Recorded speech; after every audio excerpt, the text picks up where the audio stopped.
Greetings, fellows in time and space! This is your host, TheAmariaShadow, and welcome back to the channel. And welcome back once again to some more of Ace Attorney Investigations.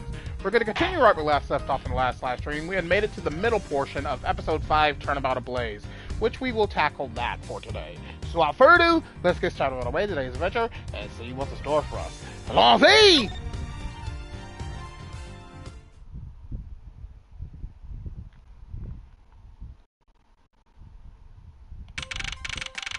March 14th, 9:21 p.m. Open air stage. I left the Damas 2 investigation to Francisca and returned to Babel. I suppose my first order of business should be to look into Babel's statue. Mr. Edgeworth! It's okay, what's the situation? Oh, it's great. Investigating is so much fun. In other words, they've made absolutely no progress. Well, we weren't goofing off, honest, sir. We've been investigating our hearts out. Very well then. Would you care to give me an update on your investigation? Oh! We've had a really fun time, sir. I knew it. Zero progress. In any case, said Kamshu. Yes, sir? You have permission to enter the Alabastian embassy, is that correct? Yep! As a local detective, I'm helping out with investigations on both sides, sir. Good. In that case, I can leave these pieces of evidence with you.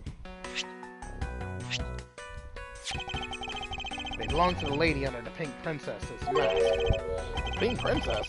What kind of lady was playing her, sir? The kind that was also playing the role of the Pink Badger yesterday. Ugh! Ooh, understood, sir. If I happen to run into her, I'll give them back to her. If I don't, then I guess I'll load them somewhere. Doesn't seem all that enthused to go find her, but I can't blame her. Evidence that has lost their value given to Detective Gumshoe. Now then, I don't believe I'll be needing this anymore either. What? Are you really going to throw that autograph away? Yes, because that Steel Samurai was a fake. Steel Samurai's autograph scrunched up into a ball and disposed of. Wait, what? What do you mean by fake? Now then, I believe it's time for a little housekeeping. Unnecessary evidence has been removed. Remaining evidence has been rearranged.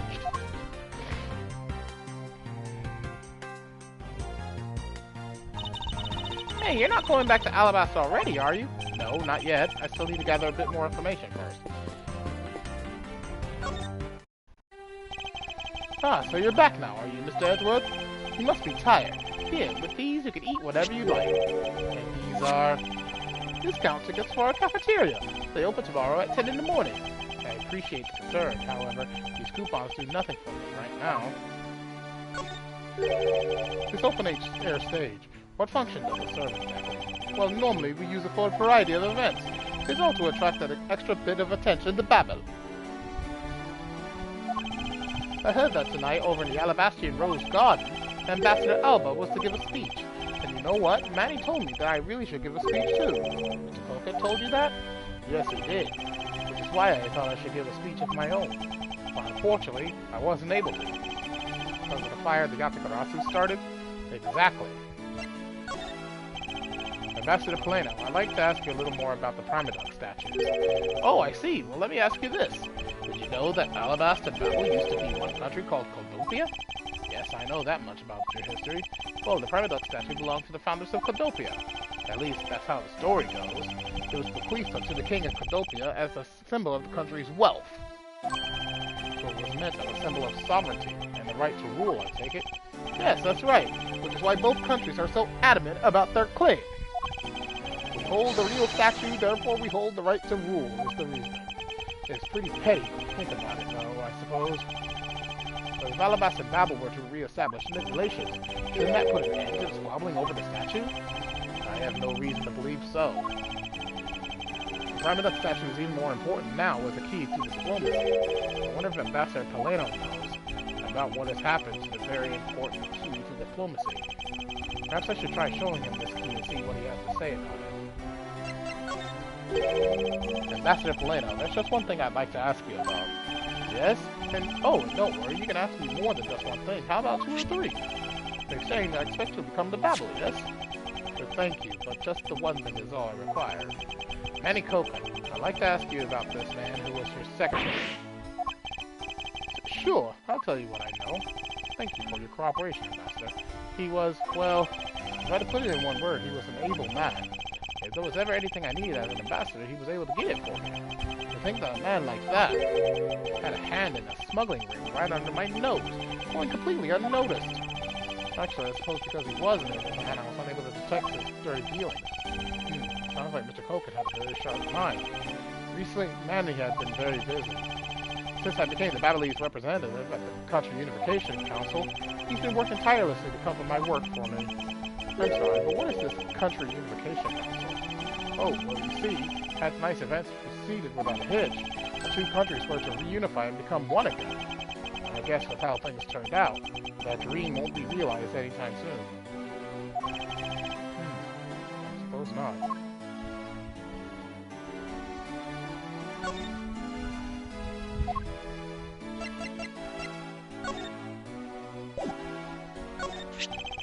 Ambassador Plano, if you could please take a look at this for me. The Primadux statue sitting in Alabasta right now actually belongs to Babel. So would it appear? I received a call from Miss Kama about this earlier, and you will understand why I wish to inspect Babel's Primadux statue immediately. Because the statue currently in your country's possession.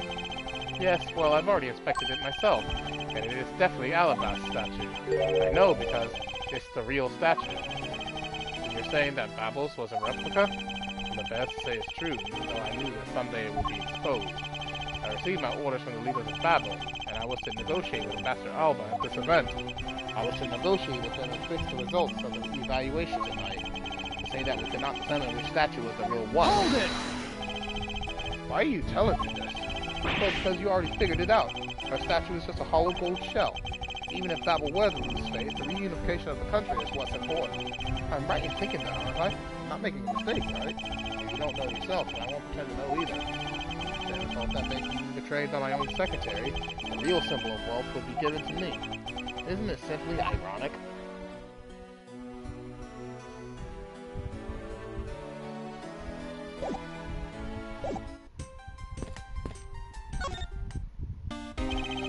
Mr. Edgeworth!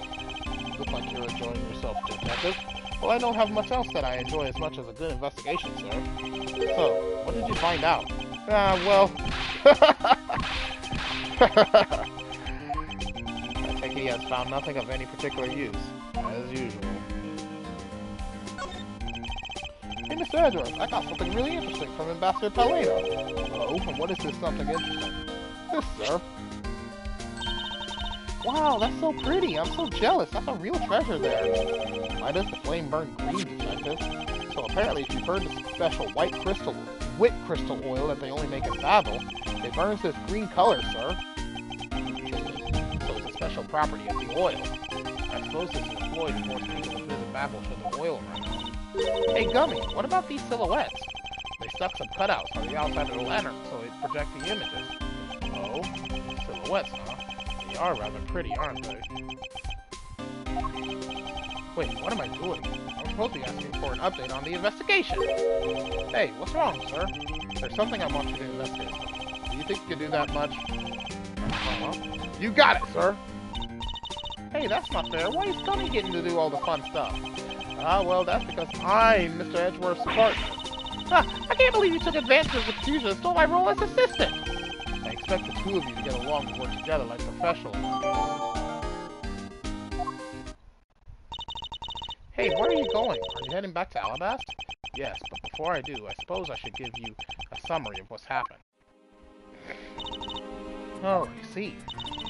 So there's been a murder in both countries using an object from the other country? That's the gist of it. Babel is just as strict as Alabasta in their inspection of people and things that enter their country. Meaning that somehow both murder weapons were smuggled into the two countries. That's the only logical conclusion that can be drawn. Perhaps the key to the weapon smuggling is the person who traversed both countries. You mean the fake Yatakarasu? In one way or another, the Yatakarasu is connected. Of this I am sure. Now then, where was the Yatakarasu first spotted? I believe it was the Rose Garden on the Alabasta side of the embassy.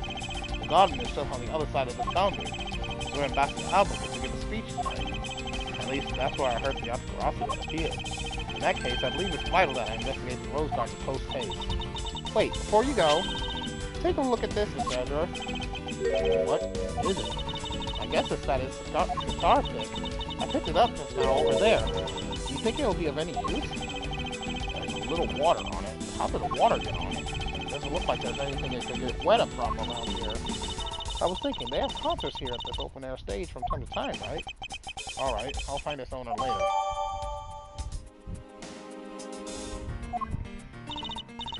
Oh yeah, there's one more thing. Miss Edward, would you be willing to hold on to this? What is this? It's misused perfume. It's the bottle that woman left behind, and that I found 7 years ago. I thought that one day it'd be of some use in tracking her down. So I kept it safe all this time. Thank you. I'd be honored to hold on to it for you.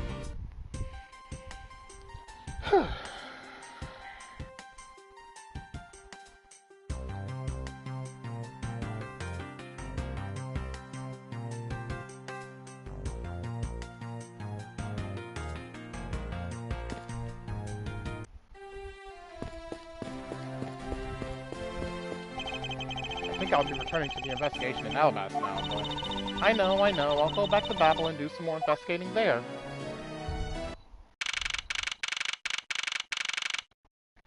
March 14th, 9:58 p.m., Rose Garden. I see you're back, Miles Edgeworth. How are things in Babel? Although I can't really say I expect much from Scruffy and that girl. The investigation into Manny Koka's death hasn't really progressed any. However, the investigation into the Yatagarasu has. Yes, the Yatagarasu. Even now, I find it hard to believe. A person who could freely traverse between the two countries at will? Preposterous. So that's what I came here to investigate. I heard that this is where witnesses claim to have seen the Yatagarasu. That's correct. And Master Alba was to give a speech tonight here in Alabama. And that's when the Yatagarasu appeared. The shadow of the mysterious thief appeared. Just as suddenly, it vanished. After that, there was the fire at the Baoulese embassy that the Yatagarasu started. I vowed that not a single feather from the Yatagarasu shall escape my diligence.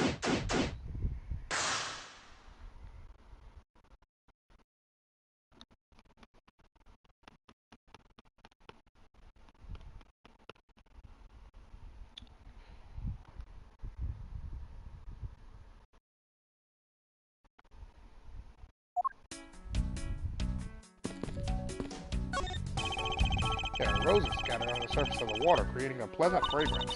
It's not just for aesthetics, this pool's water is also used in putting out fires. I see. Oh! The pool stopped filling itself automatically. Fountain spouts are set to stay open until the pool's water reaches a certain level. When this water is used to put out fires, I suppose it must be refilled to its normal level, which suggests that the pool is used somehow in this embassy.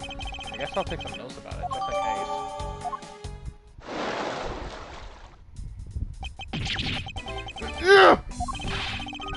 Ah! How dare you surprise me like that? I'm sorry! Oh, hey, Edgy. Thanks for what you did back there. Gratitude alone is enough. More importantly, Larry, this pool is not for your personal enjoyment. I know that! You really think that I'm just hyped to just jump into a pool and swim around for fun? Yes. Alright then, did you by chance fall into the pool? Nice guess, but no dice. So you know my son, right, Edgy? Your son? I guess I kind of lost sight of him when I shook hands with the ambassador. And I'm pretty sure he was around here when I last saw him! You imbecile! How can you be so flippant at a time like this? What are you going to do if your son fell into the pool? How old is this child of yours anyway? Huh? Oh, how old? Hold it! Larry, this is the first I've heard of a son. Who exactly is the mother? The mother? Oh, that chick. The princess. The pink princess? Hold it! Miss Karma. I was a bit confused by this man's words for a bit there. However, I believe what he is looking for is the doll of the Iron Infant. Yep, because I'm the Steel Samurai through and through, heart and soul. And the Iron Infant is my cute little son. You have given me a whole new meaning to the phrase, an astounding fool. Larry, we have not seen hide nor hair of the Iron Infant, but rest assured that if we find him, we'll let you know. Now get out of there. Sounds good. In that case, I'll go search over there. Hey, wait! Well, it's not as if he'll get very far swimming around in that pool. Though he's unrelated to the murders, he sure knows how to cause a lot of trouble.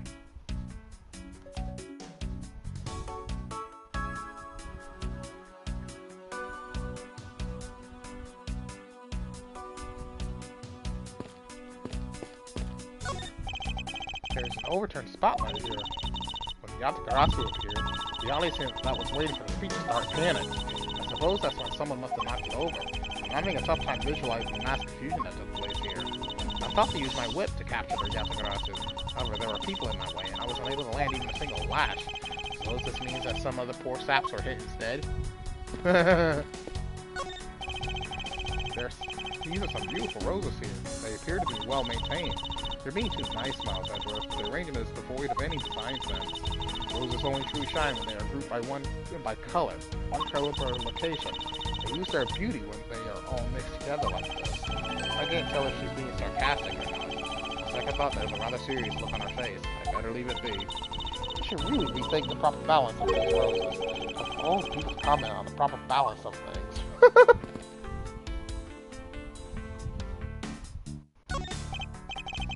The statue bears a resemblance to the Primadox statue. The plaque says King Primadox on the battlefield. In order to save the Queen, King Primadox puts his life on the line and went to war. So Primadox was actually a person of royal blood? I thought he was simply someone imitating a character from an ancient legend. Well, what surprises me is that a real person who looked like the Seal Samurai existed. I suppose there's that too. Is it possible that the Yatagarasu hid in these bushes? Of course not. They're rose bushes. You've been spending so much time with Scruffy and that girl, they're rubbing off on you. But it's alright. I'll wake you out of your stupor. Now, the next time you feel like sleep talking, remember that I'll whip you for real. All I tried to do was offer up a possibility. This is what I get.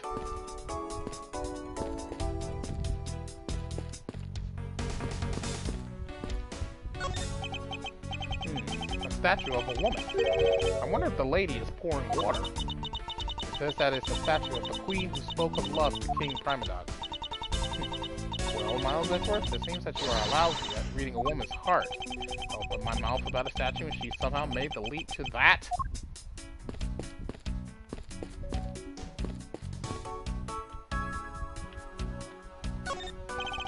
I suppose Ambassador Alba sat in this chair. Ambassador Alba is very elderly. The chair was prepared for him should he have gotten tired during his speech. In that case, why didn't he plan to make a speech sitting down in the first place? The ambassador is also quite prideful, that's why. He sounds like my old principal from grade school who instead speak at assemblies. This is where Ambassador Alba was to give his speech. The stage was set up nicely. However, where was the audience supposed to sit? Perhaps they were supposed to sit around the edge of the pool? That's such poor planning if there was no place other than a spot or two but the pool. They really should have made seating arrangements like how the gallery is set up in court. Indeed, you could sense that consideration for the viewers who are taken with those. So in the end, the speaker and his audience were to stand the whole time? Huh? Yes, although I suspect the audience would have liked to sit down after a while.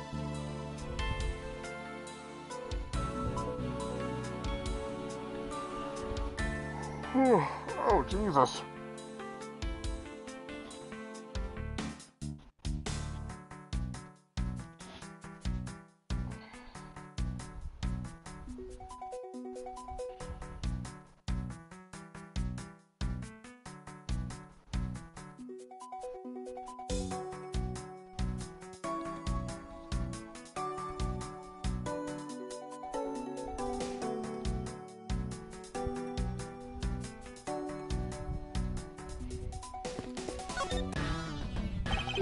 Hold on. Now I have to use the bathroom. Jesus. Hang on.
Oh, felt better.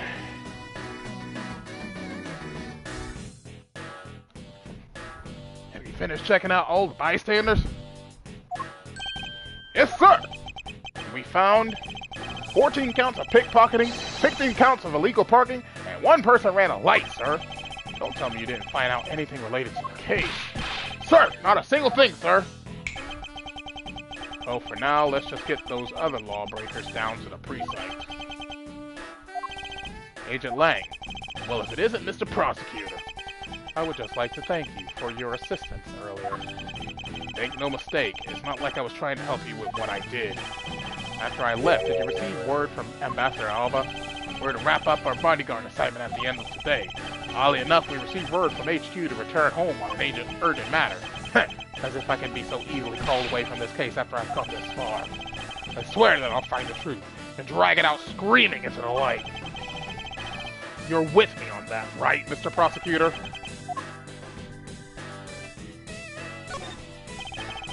You were working as Ambassador Alba's bodyguard at the time, so naturally, you witnessed when the Yatakarasu appeared, correct?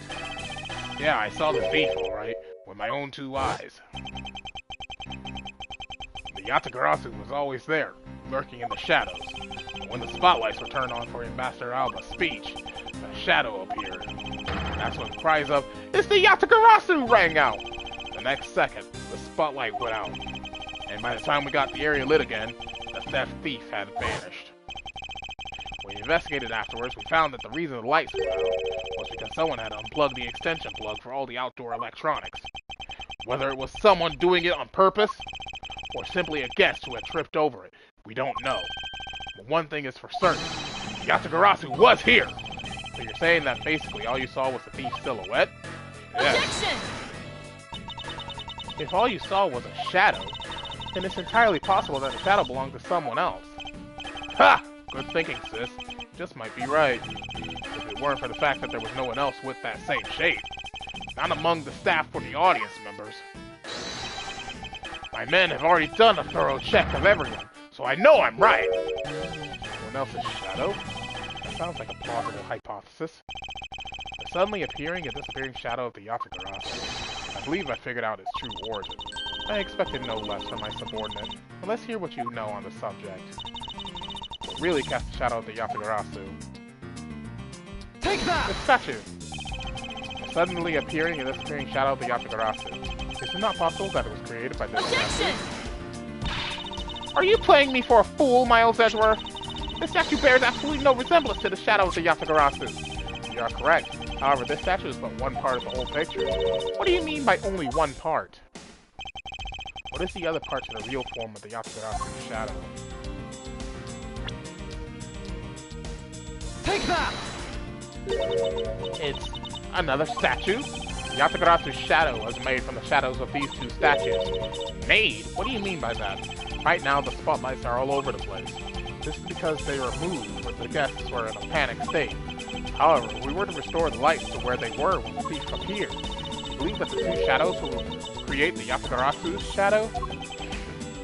Precisely. Now then, watch as I reveal the true form of the Yatakarasu. First, if we set up a spotlight to cast the shadow of King Primadox in the battlefield, the shadow of the King statue would appear on the backdrop of the stage.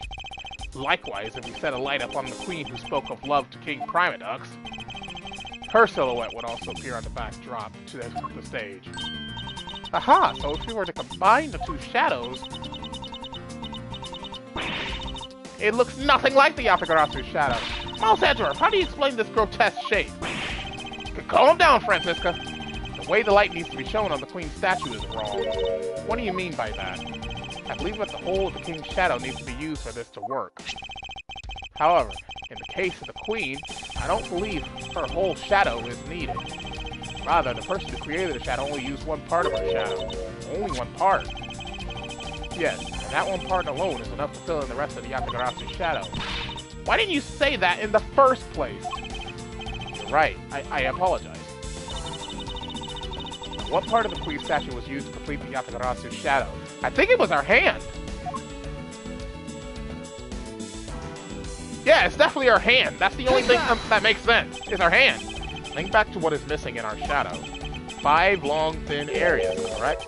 Now what does that remind you of? Ah! That's right. It can only be the shadow of the Queen's left hand. Francisca, can we please adjust the spotlight's position so that it only shines on the Queen's left hand? Alright, let's give it a try and see what we get. It's... Yeah, this is exactly like the shadow I saw. The culprit must have changed the spotlight's positioning beforehand, and then pulled the plug after people saw what the culprit wanted them to see. In their panic, the guests must have moved the spotlights around, which we can assume was also a part of the culprit's plan. By the time the lights came back on, the Yatagarasu's shadow had vanished, which means that the shadow was a construct from the very beginning. So you see, the Yatagarasu never did visit Alabasta tonight.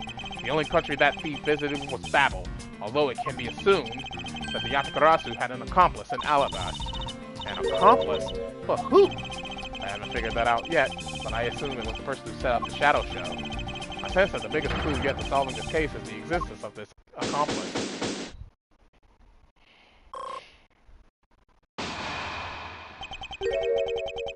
How's the investigation going? Detective Bad, have you come to join us in the investigating Yatagarasu? I've left the murder in Agent Lang's charge. And my only target, from the very beginning, is the Yatagarasu, so yes. So, what have you found out? I got a piece of evidence. May I see it? Sure, but you might regret it. We're here because we are ready to face whatever may come. So if you please. When people heard the commotion, bystanders started gathering, and one woman claimed, "I'm telling you, I'm a genuine international journalist." She gave me an interesting picture. A journalist? Well, actually, she's a freelance cameraman. This is the photo I got from her. What in the world? The Yatagarasu is flying through the air! The times, they are changing. It's not just man, but evidence. Even they lie to us now. When was this photo taken? Apparently, right after the fires on the 4th and 5th floors were put out. It was taken from a nearby building that you could see the embassy from. I see. So this was taken after the fire. Oh Jesus! I do apologize for yawning. It's like right now the weather is in a situation where it's like mostly rain, and I get really drowsy during rainy weather. The blur in this picture took off from the Babylese embassy, flew over the boundary, and headed for the embassy of Alabama. Objection! This is simply not possible. People are incapable of flight. Is that a fact? I've had the pleasure of dealing with a case involving a flying person once. Actually, come to think of it, I've come across a case like that as well. 2, actually. Maybe it happens more often than we think. Am I up to the task of solving the mystery behind this photograph? Well, the Yatagarasu took off from the Babylese embassy, so I should start from there. Francisca, I need to return to the Babel investigation for a bit. Alright. I'll continue investigating on this side of the building. Alright, I'm counting on you. Welcome back, Mr. Edgeworth. Now come on, let's get back to our investigation. Yes, let's.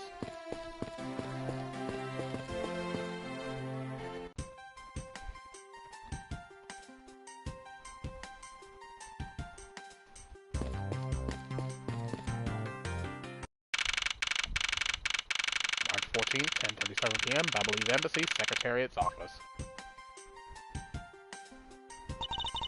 To think, after all that running around, we're right back where we started. It would appear that way. Hi, Mr. Edgeworth. Have you found Manny's killer yet? I'm terribly sorry, Ambassador Palermo, but I have yet to find his killer. And I guess his murder really was the work of the Yatagarasu. Let's get one thing straight. It was the work of the fake Yatagarasu. The real Yatagarasu is a noble vigilante who is only out to steal the truth. Miss Faraday, please don't make such a sad face. If there's anything I can do for you, all you have to do is ask, alright? Mr. Palermo. Actually, there is one thing you can do. Will you allow us to take another look around? We didn't have enough time to conduct a thorough investigation earlier. Oh, sure. Please feel free to investigate to your heart's content. Also, there are a few questions I'd like to ask you personally, Ambassador. If it will bring a smile back to Miss Faraday's face, then I'll gladly answer anything. Thank you, Mr. Polano. You're a total gentleman. You don't have to waste such nice words on me, little miss. Hey, Sir Polano. Those two sure got chummy awfully quick. You know, it's easy to say we're going to investigate, but where should we begin? We should probably start by comparing the statue of this room before and after the fire. And then, we should look into the matter of the suspicious person you spotted. Yeah, when I came into this room, that person was already gone. But I'm willing to bet that the person I was chasing is Mr. Koken's killer. We don't know that yet. However, it's hard to believe that person is unrelated. Furthermore, because the key the Yatagarasu stole 7 years ago was found here, it signals that perhaps Miss Yu is also somehow involved. I knew it! That woman is almost definitely Mr. Koken's killer. Yet again, we don't know that! There are too many mysteries to be solved here. Speaking of the Yatagarasu and mysteries, I received the most mysterious photo from Detective Bad. Uncle Bad? He's taken part in the investigation too? Yes, he has been chasing after Yatagarasu for all these years. Uncle Bad. Now then, I was told that this photo was taken just after the fire. What? This kind of looks like the person in the long coat I was chasing. Does this mean that I was chasing the fake Yatagarasu after all? I don't know the answer to your question, but I don't think people can fly either. This could be how that person escaped.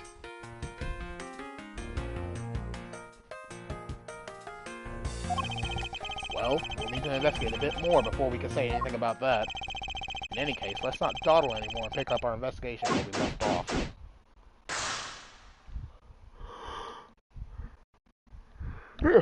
Oh, Jesus.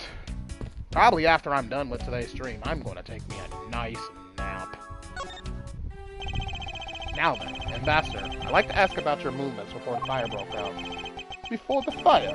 Which fire are you talking about? Which one? There was more than one tonight? Huh? Oh, I see. I guess you didn't hear about it.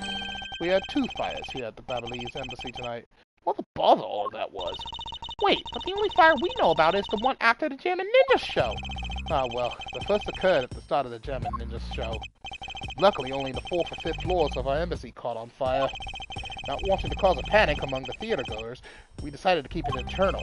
Then the fire after the Gem and Ninja show was the second one of the night? Exactly.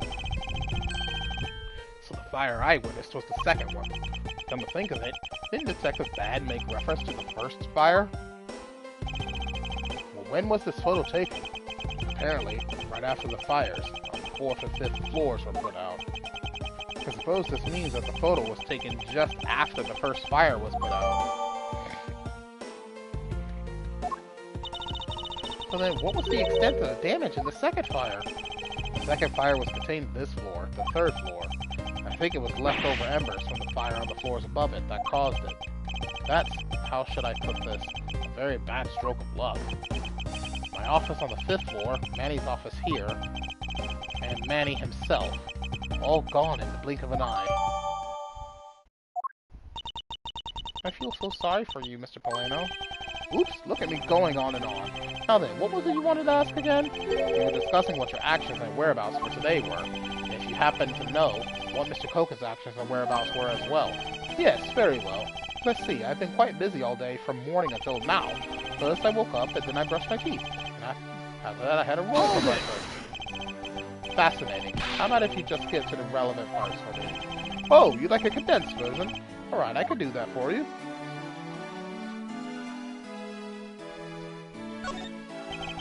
So what did Mr. Koken and you do this morning? Well, originally we were supposed to meet and shake hands with the Jamming Ninja. But Manny and I wanted to turn it into a photo op, so we were here tidying up his office. Help clean Mr. Koken's office? Why were you not cleaning your own? Oh, I think I forgot to mention this, but my office is currently undergoing renovations. Which is why both the Prima Duck statue and the Babalese knife set are down here. I see. Oh, but the tidying didn't take much, really. We just burned some files we no longer needed and expired coupons in the fireplace. I bet cleaning up the fireplace must have been a real pain, though, huh? About that. I kinda forgot to clean the ashes out. I guess I'm up a creek without Manny here to get angry at me. Hold it! An ambassador like yourself has been on the receiving end of a secretary's anger? Oh, he was very good at being very mad. Well, even just this morning he got mad at me. I spilled some Battle's ink onto the back wall when I was burning the files, you see. Then he got mad at me, saying that I should treat the ink with more respect. Talk about the boss getting bossed around. That's about it for what we did this morning. Just some cleaning. Don't tell me you had no other work to do. Being ambassador and all. Now then, if you could tell me what you and Mr. Koken did this afternoon. Well, Manny and I went down together to the Theatrum Neutralis. We had to be there for the start of the Steel Samurai stage show. After the show started, I went back to my office on the 5th floor alone. So they were together until the start of the Steel Samurai show.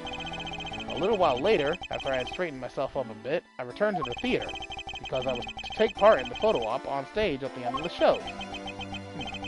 There was a commemorative photo op at the end. It was a fantastic photo of the three of us, Ambassador Alba, the Steel Samurai, and myself. After the photo shoot, I went back to my office on the 5th floor, prepared for my handshake photo op with the jamming ninja. It seemed to be rather overworked for an ambassador. I got to my office, that's when the first fire broke out, and I escaped down the stairs.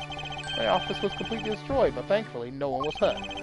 I admit I ran away from the first fire as fast as my legs could carry me, but during the second one I pitched in and helped the embassy staff put it out. You did see Mr. Koken again after the start of the Steel Samurai show? Yes, that's right. Next time I saw him, he was lying there, in an eternal sleep. I see. Ambassador Polano, I thank you very much for your help. I'm sorry I couldn't be of more assistance, Mr. Answorth. If there is anything else, please don't hesitate to ask, alright?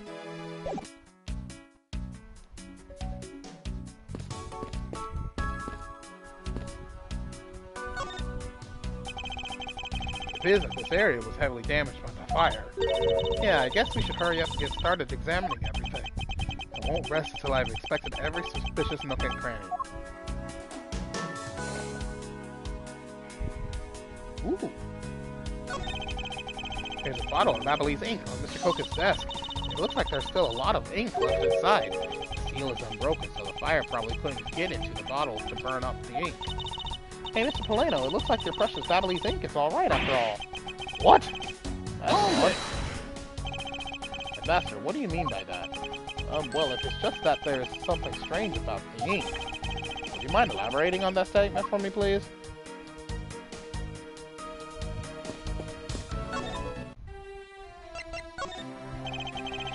I wonder if you might tell me what you noticed about Mr. Koken's bottle of ink. I just thought of it right now, but during the second fire, Manny was worried about his office, so he came rushing back to it. I called out to him, and when I received no reply, I used my spare key to open the door. But when I did, I was greeted by roaring green flames. The flames were so big that I wasn't able to see into the room at all. The fire was green? What was the cause? Well, wet crystal oil burns green when it's lit, as you can see by this lantern. And Battle's ink is made from the same oil, which means it would also burn green. You know, I too had thought it was Manny's ink that had caught on fire, but that's why I was surprised to find out there was still a bottle of ink left on his desk. The case of the perplexing green flames. Talk about a mystery. What exactly was it that caught on fire in here?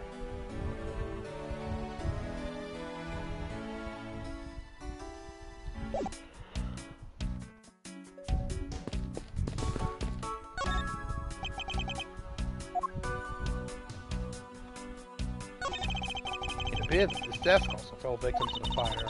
It doesn't look too damaged. Ooh, I think we can rifle through this drawer a bit. I suppose we really should take a look.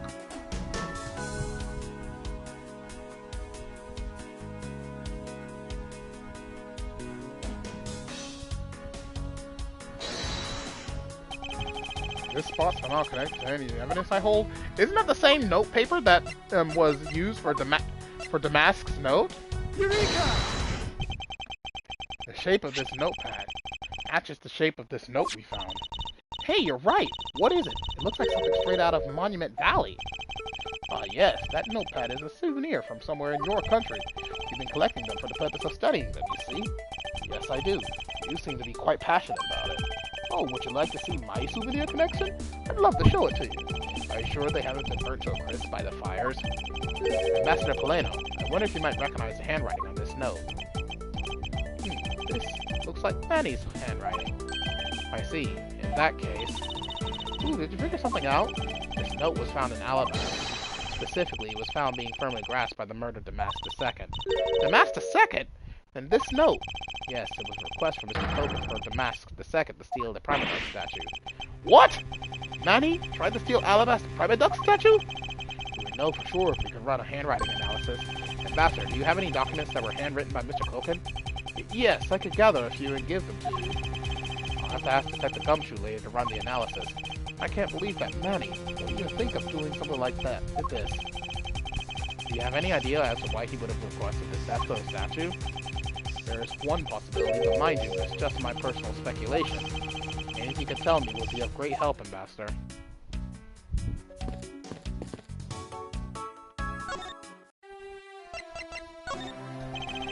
I believe that you said you might have an idea as to why Mr. Kogan hired Damask II. Actually, I fear it may be my fault. As I was telling you earlier, we were to determine which statue was the real one as a part of today's event.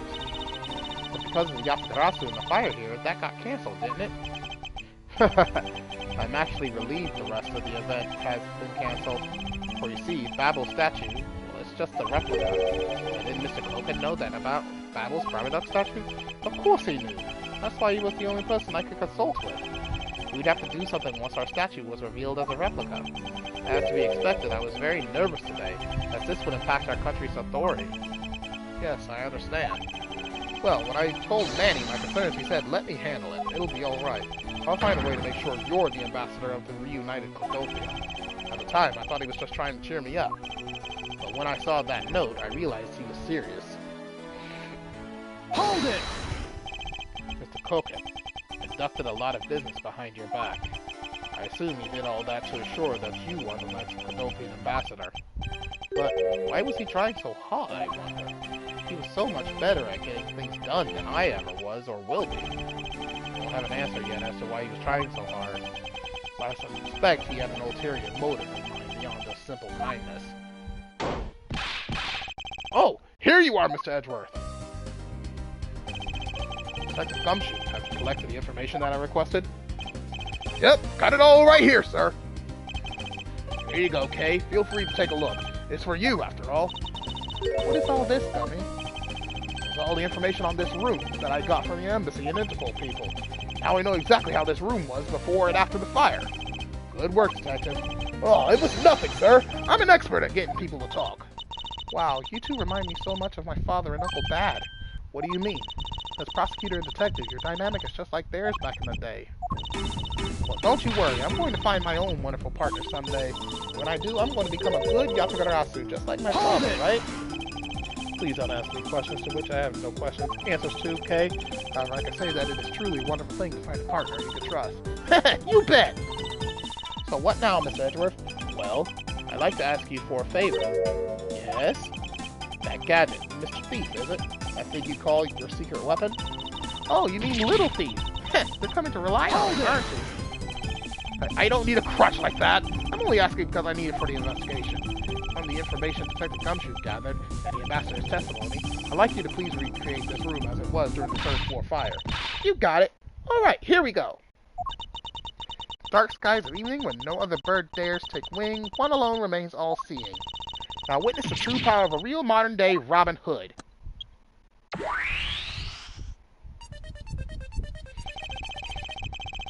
see, there are other things besides what the ambassador mentioned that have changed. It's possible that we might find the escape route the person K saw used as well. Ooh, what is this? Is it some sort of light show I was not told about? This is the power of a true vigilante. It's recreating the room with the info I inputted. Really? That is certainly one interesting device you have there, Miss Faraday. I believe it's about time we return to our investigation.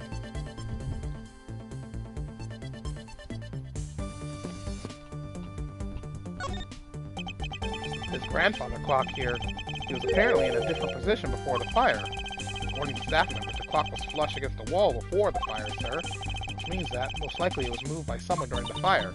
Speaking of which, it's totally 11 o'clock now, but I don't hear any chiming. Huh? That's odd. It's still chiming right on the dot of every hour this morning. Maybe the fire damaged its internal mechanisms or something? Ambassador Peleno, may we take a look inside that clock? Sure, go right on ahead. Detective Gumshoe, if you could please inspect the insides of this clock. Yes, sir! I'm on it! Mr. Edgeworth, I found this inside, sir! It looks like a length of wire. So this is what caused the clock to stop chiming. But what was a long length of wire doing inside this clock in the first place? Why would someone do this to such a valuable clock? It sounds like it wasn't Mr. Polano that put the wire in there. Perhaps it was Mr. Koken's killer who did.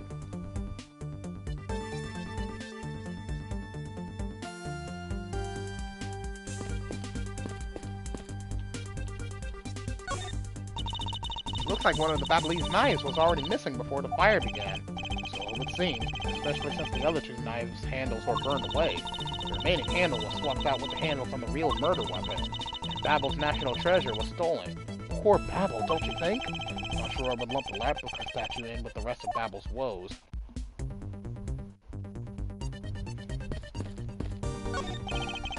These must have been the large green flames Ambassador Paleno saw. With flames like these, there's no wonder he couldn't get in. Okay, by the time you came into this room, had the fire already been put out? Yeah, the fire had died out or something by that time. This fire in here only burned from the time the fire started on the 3rd floor, until the Yaskarasu appeared and caused a stir at Babel, I suppose. I guess Mr. Polano was just lucky enough to run into this fire as it was burning, huh? Yes, you could put it that way. And since you were the first to discover the body, we can assume that no one else entered the room until that time. No one other than the person you were chasing, of course. I knew it! That person I saw was definitely up to no good. I mean, that person could even be Mr. Koken's killer. That's very likely to be the case. After all, that person came into this room before you. They must have chosen this room precisely because they knew no one would be in here. Okay, then maybe the green fire was where it was to prevent anyone from coming in? But then, what did the person set on fire to make the green flames? Whatever it is that person burned, it made a rather sizable fire. Since the fire is green, well, we've seen something that burns green, right? It's a bit tinier than these flames, but you get what I mean. Yes, and I do believe that what you are thinking is exactly why these flames are green. Which fire-related piece of evidence burns the same color as these green flames?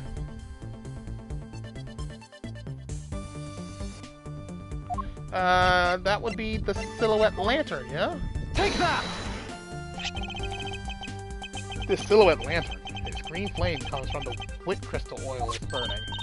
Yeah, that's the fire I was thinking of too. I love the green it gives off. I think we've now established that the green flames were caused by wit crystal oil. Furthermore, we know that there is only one other thing made from wit crystal oil.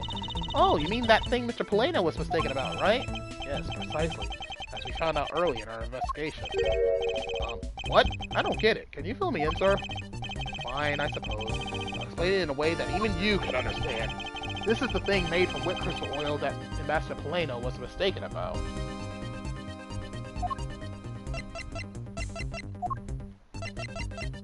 Take that! Babylee's ink is made from wit crystal oil.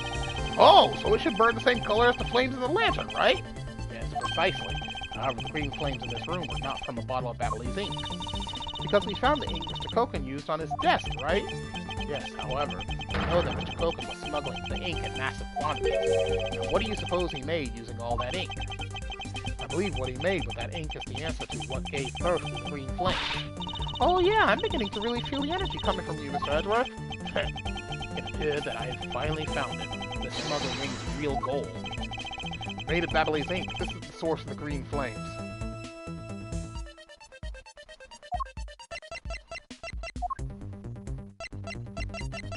Take that! What would consume that great of a volume of ink to make? That would be the counterfeit bills that the smuggling ring made and are circulating in Zhengfa. You're kidding! You're saying that it was Mr. Koken who made the counterfeit bills? I am. I believe you could even go so far as to say that he stole Babel's printing press. Ambassador, Mr. Koken had permission to freely use the printing press, correct? Why, yes, and I do remember seeing him use it in the middle of the night. But never did I think he was using it for such a foul deed. Ambassador, because of your Secretary's crimes, you will need to be investigated as well. Ah, yes, I suppose so.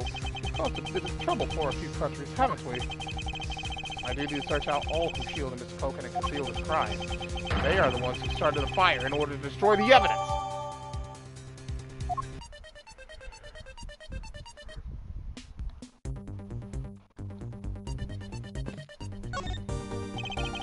Detective, you took part in the initial Babel investigation, correct?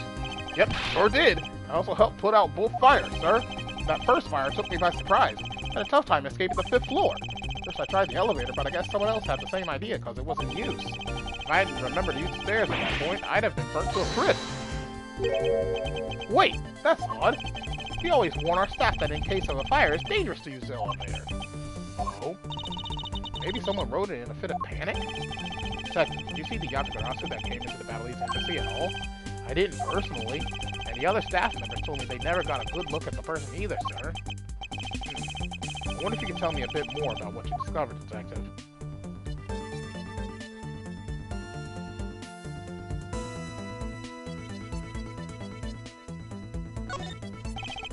The second fire broke out around the time Yatagarasu was spotted in Alabasta. There's also when a suspicious person was spotted in Babel, which caused panic. But no one was able to get a good look at this Yatagarasu that entered Babel? Yeah, all they saw was a mysterious person wearing a long coat. But that's not enough to make a positive ID, you know? Still, it was enough to make the people who received the calling card panic even more. A person in a long coat. Sounds like the exact same person I saw. The Yatagarasu that appeared in Alabasta was proven to be just a fabrication, a shadow. In light of that fact, the Yatagarasu that appeared in Babel is also a suspect. You can't be serious! Not when we're this close to capturing the fake! I mean, Callisto, you! So the Yatagarasu appeared, caused mass confusion, killed Mr. Koken, then disappeared. By the way, Detective, why did you not chase after the Yatagarasu? I did! Well, this embassy is huge, sir! I got separated from the other staff members I was with and was lost. Hold it! You didn't even memorize the layout of the building you were to guard, Detective! I'll be sure to do that from now on, sir!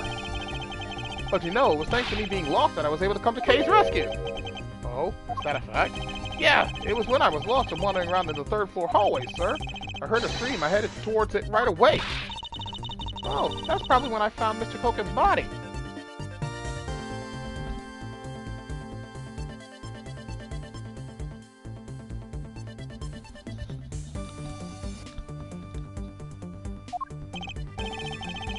Yeah, I thought it sounded like her, so I got real worried and ran as fast as I could. It was thanks to Gummy that Miss Sheena wasn't able to take me away.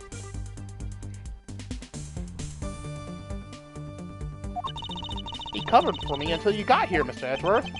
Oh, I see. So he can be useful once in a blue moon. Still, it's too bad that Agent Sheena got here before I did. I wonder where Agent Sheena was before you found her here. Well, just before I got to this room, I saw her coming out of the room next door. Agent Sheena mentioned something about chasing the Yatagarasu herself earlier. Well, she apparently helped in putting out the first fire. And during the second fire, I heard she was busy chasing the Yatagarasu. She seems to be a very dedicated agent. You would do well to learn from her. Why are you pointing at me when you say that, sir? We've examined everything in this office, but there is one thing that bothers me. Perhaps I should ask Master Polano about it. Master Polano, there is something I'd like to ask you about. Yes? About this office, it appears to me to be very similar to Ambassador Alba's office. For example, the location of the fireplace and the position of the grandfather clock. Ah, that's right. You've also paid a visit to the Alabastian side of the embassy. Our 2 embassies actually used to be one. Yes, I know. Even the pamphlet mentioned that. Which is why the building is bilaterally symmetrical. So no matter which room, the location of the fireplace and the light are exactly the same. Even where the art is located is the same. As my room is currently under renovation, we worked hard to make Manny's room look like the Ambassador's office. You mean for your handshake photo op with the Jammin' Ninja? Yes, that's right. I mean, what's a photo like that worth if it's not taken in an Ambassador's office, right? And another odd expression of Babel's obsessively competitive spirit with Alabasta, I take it. Thank you, Ambassador. That piece of information is all I needed to connect the dots. Connect what dots? Well, anyway, I'm glad I was able to be of some help. Hooray! time for some logic! Alright. Since the two rooms are exactly the same, it means that both the fireplaces are connected, which means the fireplace in this room should open like the one in Ambassador Alba's office, correct?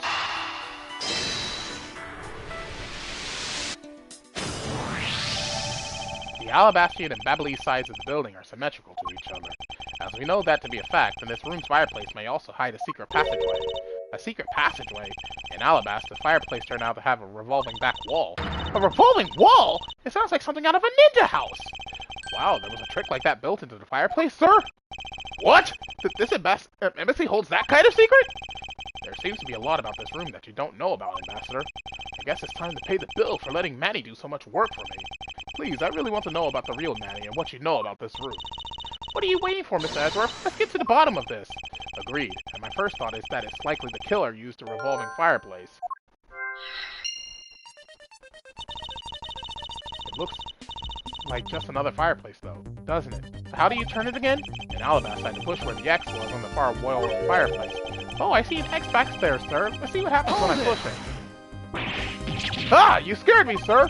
There is something about this fireplace that lies in contradiction to the facts. Huh? Well, we found an X where you thought there'd be one, right? You did, but that's not what I was referring to. Something is missing from this scene. What does this contradiction mean for us? I won't rest until I have inspected every suspicious-looking nook and cranny.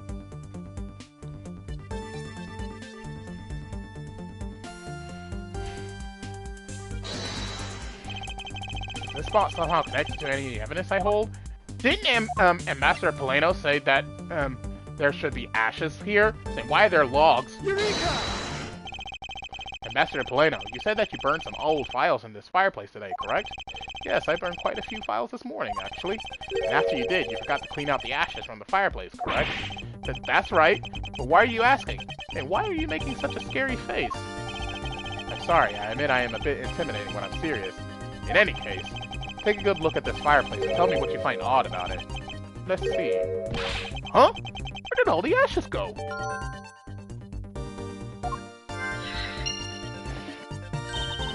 What is the meaning of this, Mr. Edgeworth? You don't really think that Ambassador Polano is lying, do you? No, there's no reason for him to lie, and I don't believe his testimony is wrong either. It is the fireplace that is causing the contradiction. Okay, I wonder if you might update the fireplace data for me. You got it. I'll add it in the ashes from the burnt files, and... Sounds like we've pretty much figured out everything now, huh? Well, it's nothing. All I did was follow where our leads led us. Oh, I sense it coming on. You're about to dazzle us again, right? Oh, you mean that? Well, it's what Mr. Edgeworth is known for, you know? There's really no need for you to dance around the name of what I'm about to do.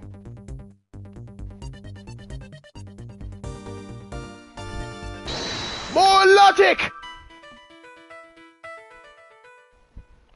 So, if the revolving fireplace was used, where did the missing ashes go?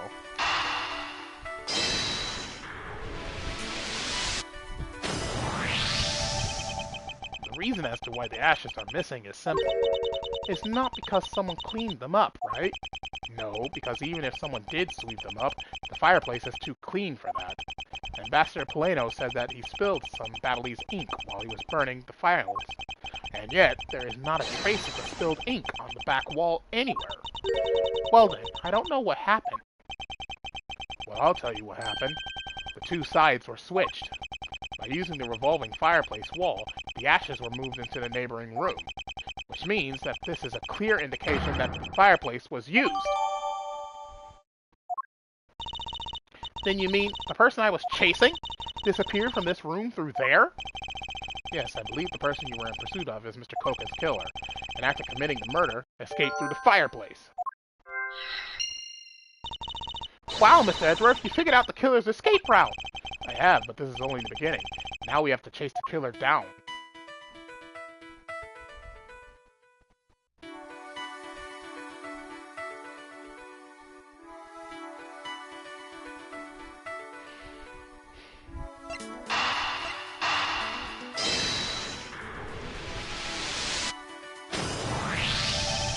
If the killer used the fireplace in this room to escape into the next, then it's only logical for us to talk with the person who was in the neighboring room.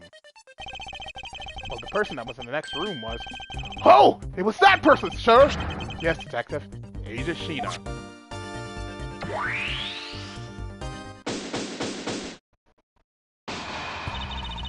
It's looking more and more like Miss Sheena is the killer, isn't it?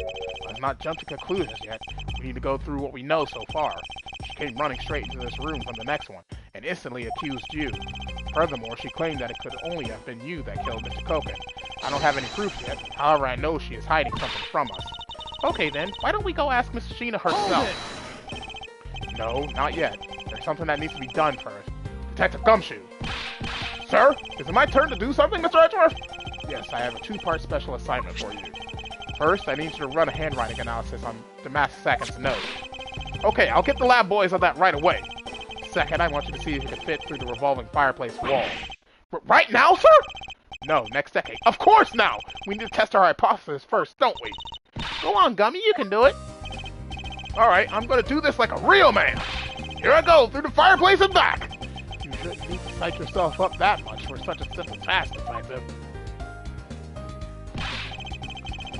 Wow, the wall inside the fireplace really did turn! That's so neat. Now I want to try going through there, too. There really is a secret passageway through there. I had no idea. Yeah, that the ash really was pushed into the other room. Furthermore, the Babbly's ink you spilled, Ambassador, is there on the back wall. Okay, here I go, sir! Detective, I'd like you to go through there under the same conditions as the killer. Huh? There's all that precious stuff. And your point is, now we're short on time, so if you could please hurry on through. Yes, sir. Okay, so now we pretty much have the whole picture, right? No, not yet. There remains a few more mysteries to solve, such as the Yatakarasu's whereabouts, the other smuggling ring members, the two weapons that made it across the border, the key Miss Yu stole 7 years ago. In fact, we haven't figured out a thing regarding how Miss Yu is related to these embassies. Mr. Edgeworth! A number of pieces connect in a very complicated way in this case. It's almost enough to make one completely mentally exhausted. What are you saying, Mr. Edgeworth? I thought you were the one who said that it's easy if you follow the leads. Was that supposed to be an impression of me, Kay? If it's info gathering you need, Gummy and I can help with that. Then all you'd have to do is show off your fancy-smashy logical deductions. Show off? Does it seem like I'm being boastful when I do that? Let's not overcomplicate matters, okay, Mr. Edgeworth? We've been so focused like a laser on only what seems strange and out of place. It's no wonder nothing's clicked, and we haven't locked anything yet. But if we think things through calmly, the answer should come to us. Okay. That's the sort of thing I say to myself when I'm practicing how to unlock padlocks, you know? That is something that I hope practice doesn't make perfect, for your sake. Yay, looks like you're back to your straight-laced self again. Hey, Mr. Edgeworth, I'm back, sir! Yes, I can see that. Good work, Detective. Looks like you could use that fireplace like a door, sir. Are you alright, Gummy? I'm okay, it's just a bit of ash and dust, that's all. The jacket has gotten quite filthy. I see the hem has practically turned black. Yeah, well, quite a bit of the unburned ink got on it, sir. I see. Thank you, Detective. You did a fine job. I'll even pay the cleaning bill for the trench coat. What? Oh no, sir, I could never. This is just my old coat, sir. If it was a coat I actually cared about, then I'd get it cleaned, but you know. I see. Very well then, as you wish. So because Gummy was able to climb through the fireplace, we know it can be used, right? Yes, but that's not all we learned. We actually learned one other important fact. And that is, I will have to explain it to you later. Right now, we need to deal with the handwriting analysis. Is that the Gumshoe? Yes, sir! I'll be back before you know it! Handwriting analysis on Mr. Koken's handwriting will take a bit of time. Now, let's go and wait in the theater from Neutralis, along with Agent Lang and Agent Sheena.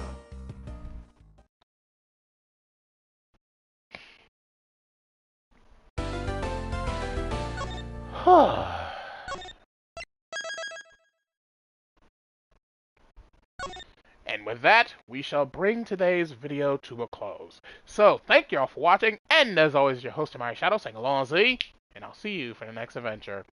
Goodbye, everyone!